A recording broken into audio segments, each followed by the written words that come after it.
తిరుపతి జిల్లాలో జరిగిన భారీ అగ్ని ప్రమాదానికి సంబంధించిన బ్రేకింగ్ న్యూస్ చూస్తున్నాము. తిరుపతి జిల్లా రేణుగుంట విమానాశ్రయం సమీపంలోని ఈఎంసీలో భారీ అగ్ని ప్రమాదం జరిగింది.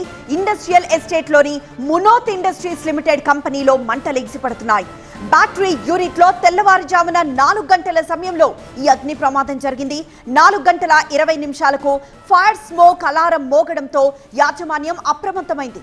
వెంటనే ఫైర్ సిబ్బంది సమాచారం అందించింది. ఫ్యాక్టరీ యాజమాన్యం వెంటనే స్పందించిన అగ్నిమాపక సిబ్బంది 8 ఫైర్ ఇంజన్లతో మంటలు నార్పేందుకు తెల్లవారుజాము నుంచే ప్రయత్నిస్తోంది. 6 జేసీబీలతో దగ్ధమైన గోడలను కూల్చివేస్తున్నారు. ఇక పొగ దట్టంగా అలుముకోవడంతో రేణిగుంట ఎయిర్పోర్ట్ లో విమాన రాకపోకలకు అంతరాయం ఏర్పడుతోంది.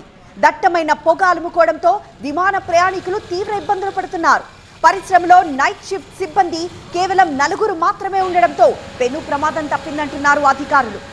స్టోర్ రూమ్ లోని పవర్ బ్యాంక్ బ్యాటరీలు పేలడంతో ఈ అగ్ని ప్రమాదం జరిగి మంటలు చెలరేగినట్లు ప్రాథమికంగా నిర్ధారించారు అధికారులు.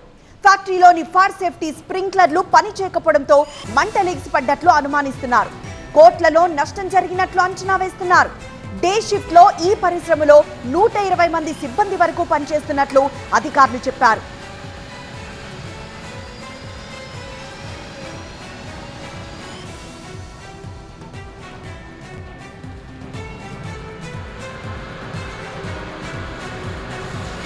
తిరుపతి జిల్లా రేణుగుంట విమానాశ్రయం సమీపంలోని ఈఎంసీలో జరిగింది భారీ అగ్ని ప్రమాదం. ఇండస్ట్రియల్ ఎస్టేట్ లోని మునోత్ ఇండస్ట్రీస్ లిమిటెడ్ కంపెనీలో మంటలు ఎగిసిపడుతున్నాయి. బ్యాటరీ యూనిట్ లో తెల్లవారుజామున 4 గంటల సమయంలో ఈ అగ్ని ప్రమాదం జరిగింది. ఫైర్ స్మోక్ అలారం మోగడంతో యాజమాన్యం అప్రమత్తమైంది. వెంటనే ఫైర్ సిబ్బందికి సమాచారం ఇచ్చింది యాజమాన్యం. వెంటనే అగ్నిమాపక సిబ్బంది అక్కడికి చేరుకుని 8 ఫైర్ ఇంజన్లతో మంటల్ని ఆర్పేందుకు తెల్లవారుజాము నుంచే ప్రయత్నిస్తోంది. అయితే పొగ దట్టంగా అలుముకోవడంతో ఆ పక్కనే ఉన్న రేణుగుంట ఎయిర్పోర్ట్ లో విమాన రాకపోకలకు అంతరాయం ఏర్పడుతోంది. దట్టమైన పొగ అలుముకోవడంతో విమాన ప్రయాణికులు తీవ్ర ఇబ్బందులు పడుతున్నారు. పరిశ్రమలో నైట్ షిఫ్ట్ సిబ్బంది కేవలం 4 మాత్రమే ఉండడంతో పెను ప్రమాదం తప్పిందంటున్నారు అధికారులు.